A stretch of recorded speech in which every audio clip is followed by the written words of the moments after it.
Verse of the day on Mega Grace Hour. Every morning I make sure Guti, before you can start your day, you start your day with the word. Ngoba a verse a day will always chase away the devil. And our verse of the day is found in the book of Thessalonians chapter 5 verse 17.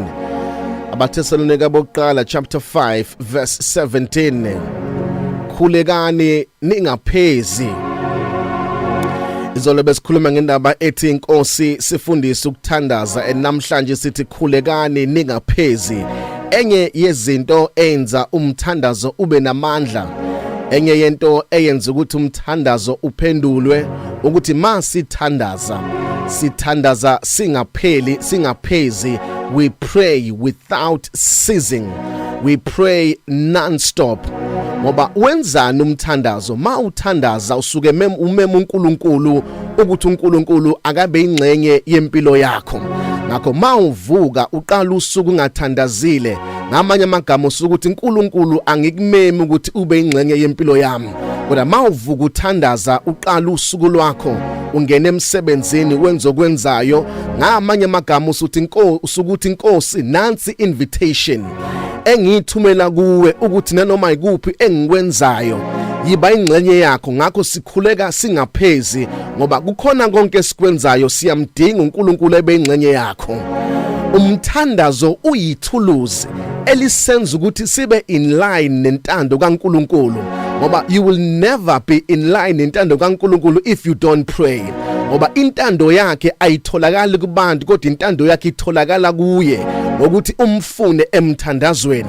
Ngakho yingakho osokumele sikhuleke singaphezi, ngoba maske sathandaza sithola kuyintando yakhe ngathi, futhi siphinde sithole yena khona emthandazweni. Ngakho ma ungathandazi kusho ukuthi uyophila emhlabeni ungazi uphilelani. Yingakho abantu abangathandazi bavele bafune nokufa bengaphila emhlabeni, ngoba they don't understand impilo nepurpose yabo yokuphila ngoba bathandazi. Kodwa once wafika emthandazweni ufika kutshela uNkulunkulu athi this is what I need ngawe empilweni, ukwenza ube in line, uphilele icebo, uphile ngokwecebo likaNkulunkulu ngoba uye emthandazweni. Yingakho kuthiwa khulekani ningaphezi.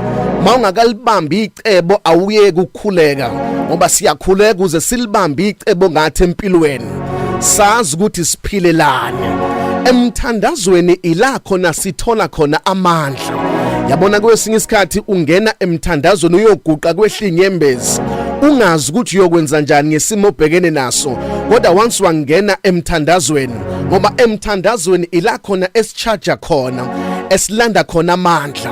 Siye emadolweni, amadolo exeke engafuni ukuma, kodwa once sangena sathandaza sabiza uNkulunkulu, ufika sinikeza amandla, sivuke sesinethemba, sivuke sesazi ukuthi siyonqoba, ngoba ila khona silanda khona amandla ethu.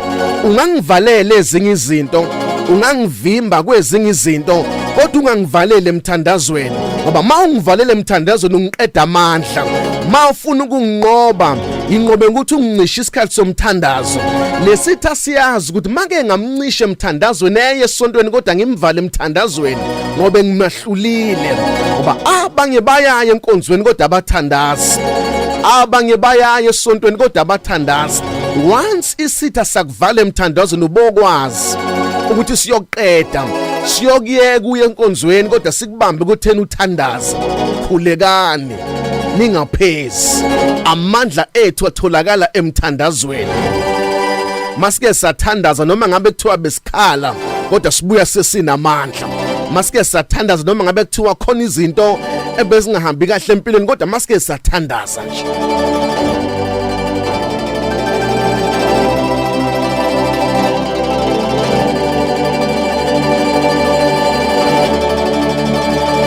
Khulekani ningaphezi. Inkosi sifundisa ukuthandaza. Ngiyacela ukhuleke ukuze ubone uNkulunkulu enze izinto ezithile empilweni yakho. Pray without ceasing. Uvuke ekseni uthandaze, ungene emotweni uthandaze, uqala umsebenzi uthandaze. Pray without ceasing. Uthi use office upress icomputer yakho usenda ama-emails, kodwa ubuthandaza ngoba siyakhuleka siphezi. Sithandaza kuyisikhathi noma ngasisi isikhathi siyathandaza. sikhuleka singaphezi, sithandaza kuhamba kahle noma ngahambi kahle. Pray without ceasing. Asithandazi ngoba kumnandi kuphela noma sithandazi noma kukuhle kuphela, futhi asithandazi ngoba kusekunzima kuphela. Whether kunzima, whether kumnandi, whether mshado nokuhamba kahle siyathandaza noma kuhambi kahle siyathandaza, ngoba khulekani ningaphezi. Ila khona esilandla khona amandla ethu. Make wathandaza khona into eyenzakalayo. Ufike emthandazweni, afika uNkulunkulu athatha ubuthakathaka bakho bese kunikeza amandla akho. Njengoba ungathandazi nje usho ukuthi awekho amandla ozowathola. Ingakho abanye baloku beme endaweni eyodwa, beme nempi eyodwa bengayinqobi, ngoba bayanga emthandazweni nempi. Ngoba mawufuna ukunqoba, ithatha impi ushone nayo emthandazweni. Makunento ofuna ukuyinqoba ukuziphele ihlulwe, shona nayo emthandazweni. Khulekani ningaphezi. Lord, teach us to pray. Share with us your verse on our Facebook page, Mega Grace Hour Mvuma FM 073-709-1991. Ngitshela iverse ovuka ngalo mangibuya, ngizobuya nesizwe sakaManqele ekseni.